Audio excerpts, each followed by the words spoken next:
I have been getting the question of do I've been getting the question, why are my videos crispy, clearer, sharper than others? And I think I'm going to give you the reasons why I believe my setup is clearer than most.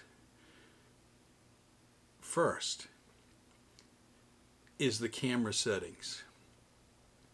I shoot in 4K 30p 29.97 on the Canon M6 Mark II. I believe the Canon sensor being 32 megapixels, even though it's not a full frame camera, 32 megapixels is excellent quality. Now that's my theory. Others have said that that is a photo megapixel and that it's less when it's in video. All I know is my videos seem to come out clear.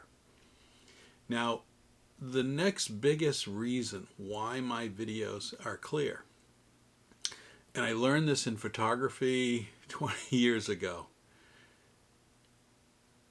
light and lens, those two go together. Ample light lets you adjust your camera lens to an aperture that works for the situation. And for me, working here in the office, even though I don't have a great office, I got a lot of gear, I got a lot of stuff, I did different angles, but forget all that. Lighting. I ended up getting light panels. I have three. I have three LED light panels that are all fully adjustable. Two of them, and I will try to put a clip up of what they are. They're Elgato, two different types. One is just a key light, and one's a key light air. And I have them up pretty good, almost 75% in the room. The third light is and I don't know if I'm saying this right, a Dracast, D-R-A-C-A-S-T. I got a round light panel, 500D. So that one also has an adjustable, plugs in. You can get a battery pack for the back of it. They were on clearance for like $70. The two Elgato lights were $100, $120 if you want to get those. And the Elgato lights you can control through your computer or through your phone. But those settings allow me to use the Sigma 1.4 16 millimeter lens. And I'm able to stop it down where I get a little blurry in the background, so everything's not so sharp there. I'm more sharp than the rest. So I think between using the 4K, which gives me a little elbow room in editing, I can zoom in, zoom out if I need to. The lights, having adequate light. So I've got a lot of light power. That helps me to get the aperture that I'm using with all the lights. It helps the lens bring the aperture down in the sense where I get the blurry, somewhat out of focus background. Now the Sigma lens doesn't have any stabilization in it, so it is mounted on an arm attached to my desk. I did a Rode arm. The Canon M6 Mark II is light enough that you can mount it. It's probably not recommended, but I mounted it with a little mini ball head right to the arm, so I can just swing it in, swing it out, and use it. The other thing that I did is I put on the same Rode arm, I put the Dracast 500 light, which is pushing the limit, on another ball head, so I can swing that around and use it angle-wise, which turns out to be great because I can angle the light. And you've seen in some of the videos, I will block my face because that's blocking from the light. And so, even with three lights, it does have, I do have some limitations of, you can block the lighting in front of your face. And it's not perfect, but it's way better than what I used to do. So it's not rocket science. It's just a great camera that can take a very high quality. And if everybody tells you that you don't need a lot of megapixels because YouTube dumbs it down, all that, it does.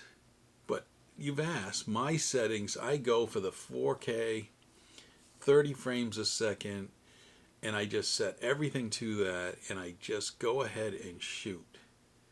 And lighting is the key. I can tell you, if I turn these lights off, I will not like what it looks like. Actually, let's do that. I'm going to go to my computer. I'm going to kill the Elgato lights. My camera now adjusts. We have one light. I have one Dracast light. Now that lighting's not bad, but you can clearly see in the background it is much darker. And by leaving my camera on auto, it adjusted. It's not totally bad. Some may like this. But when you have all the lighting power, I think you get a little better quality. And when you look at any of the talking head YouTubes where somebody's at a desk showing a bag, showing a product, they don't show you the lighting. But the lighting, they light the room up. And it may not look all that bright, and a lot like to use accent lights in the background. I tried that. A lot of work.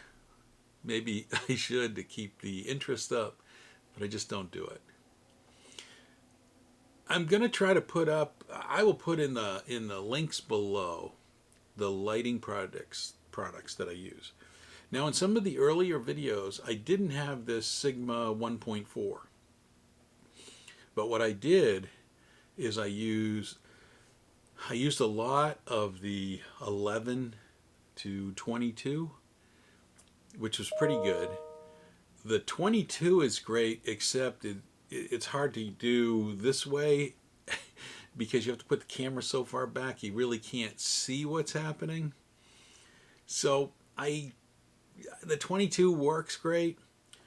The 32, those are both the 22 and the 32 are very fast lenses and give great quality. The Sigma 16 just gives that focal length that's just kind of perfect for this kind of setup.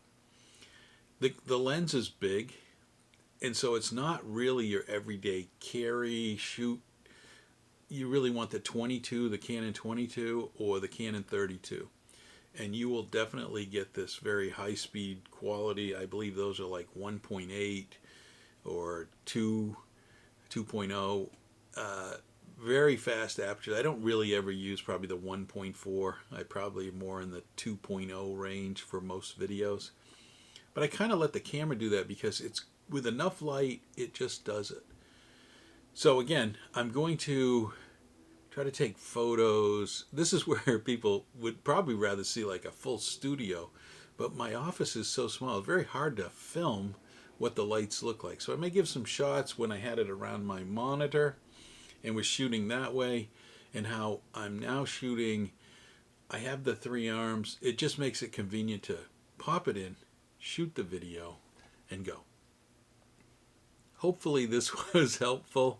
Hopefully, if you've got a Canon M6 Mark II, which I'm waiting to see if they come out some with an M7 or some other, even though the M7 looks like it's going to compete with the DJI Pocket with using the M lenses. That happens. That's the best of all worlds, because I like my DJI Pocket and Pocket 2. I like those products because filming on the go, I like small. And the Canon M6 Mark II is small. Once I set it up for the studio with a cage around it, microphone attached, gets a little bigger. But it does so well. I actually want another Canon M6 Mark II to just take with me. I like the touch screen, the autofocus. The dual pixel autofocus in this is terrific. I mean, not many can really go. I'm going to try this, and this all depends on the lens. But when you do this and can see the picture, it's good. Thanks for watching. Hopefully you learned something. Those that requested this, I hope it gives you what you need.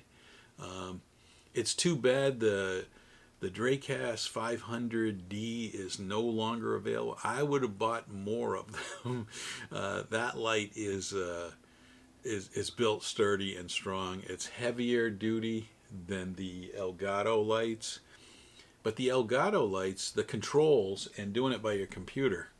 I have a computer in front of me. I have a computer beside me.